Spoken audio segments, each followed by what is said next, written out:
Okay, I've got the door casing all attached now. See that top left-hand edge? See how it's down just a hair? I mean, there's a shadow line up there too, but I split the difference on that, and I reattached that. And the only thing I still have to do is I have to caulk it.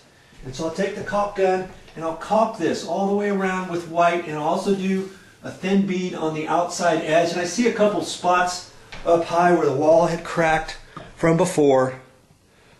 Right up in there. That was the settling crack. See right there? And then there's another one over on this side. Right up in there. And there's also one on the other side of the window. See that big old crack there? That's because everything's settled. And again, when you're on a hill, that's just the types of things that happen. So you see how my reveal turned out really nice now.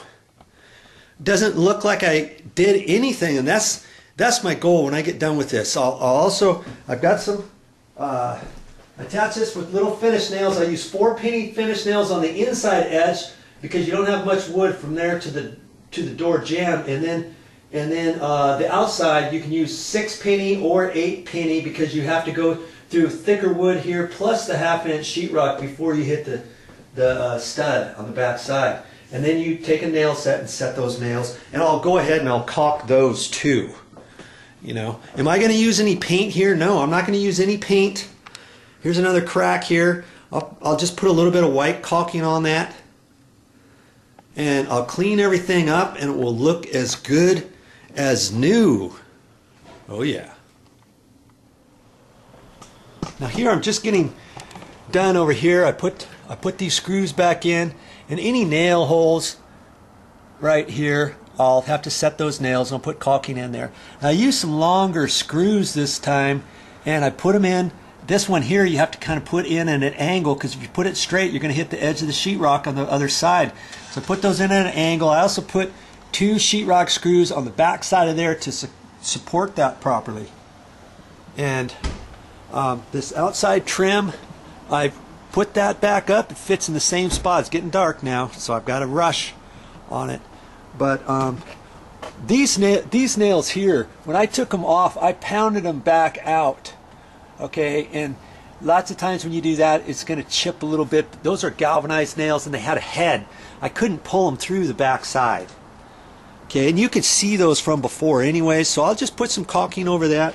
I put this trim right in the same spot up against the grout line on the rocks, and then I'll caulk that, and I'll caulk the inside corner, the edge all the way down. And I also put this piece of trim back on here. Okay, I had to cut it a 1/2 inch short because remember I cut the jamb off a 1/2 inch, and I reattached that, and I ended up putting screws in here instead of nails. I could use galvanized nails or finished nails or something like that. If you use screws, don't use sheetrock screws, because on the exterior those will have a tendency to rust. I'm going to go ahead and put caulking over theirs, but I use the galvanized coarse threaded sheetrock screws. I kind of call them sheetrock screws, but they're galvanized color.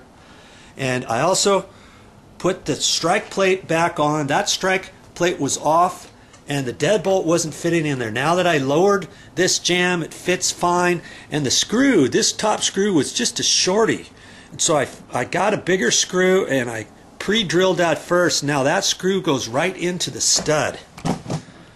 Okay, you want to use a long enough screw so you get right through this jamb, right through the gap where the shimming ability is, right into the 2x4. Okay, because that's your security. If you just had small screws there, sometimes people just put small screws there. If you do that, somebody can break in your house really easy. All they have to do is push on your door, and what happens is the jamb right here cracks. That cracks and gives out that way, and they just come in. Well, it could still crack, but this screw goes all the way in now. Okay, so, and same with the bottom one. Now, sometimes they have a different plate you can put on, not for this type of strike, but a different type of strike for a deadbolt, and it will have a backing plate that you can put 2 screws and 2 screws, and then you put the finished screws on the outside over another plate, and then that will give you more security and safety. Okay. Man, I'm almost done. Thanks for joining me. Well, I got everything caulked, and it's just all about cleanup now. I'm all done. I got this all taken care of in one day. Okay, took some doing, and I'm glad Jason was here to help me. You might need somebody to help you. If so, grab a friend.